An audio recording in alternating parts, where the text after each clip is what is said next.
नमस्कार. धन्वंतरीच्या आरोग्य संपन्न भारत आणि विषमुक्त शेती या अभियानामध्ये मी शुभम कुळे आपल्या सगळ्यांचं स्वागत करतो. तर आता आपण अशा बागेमध्ये उभे आहोत जिथे आपण मागच्या वेळी म्हणजे 9 एप्रिलला गुढीपाडव्याच्या त्या दिवसांमध्ये आपण बागेमध्ये कटिंग केलं होतं.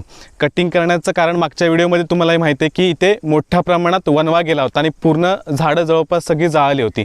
मग तिथून आपण फक्त महिन्याभरापूर्वी ही झाडं व्यवस्थित कटिंग केली होती. कटिंगचं शास्त्र किंवा का करावे ते तुम्हाला मागच्या व्हिडिओमध्ये आपण बोललो आहोत. तर आत्ता ही बरोबर 1 महिन्यानंतरची बाग आहे ती खूप सुंदर याच्यामध्ये फुटवे आलेत. तुम्हाला इथून जवळून दिसेलच की जी आपण एक फांदी कट केली होती, एक 7, 8, 9, 10 असे एका फांदीला फुटवे आहेत.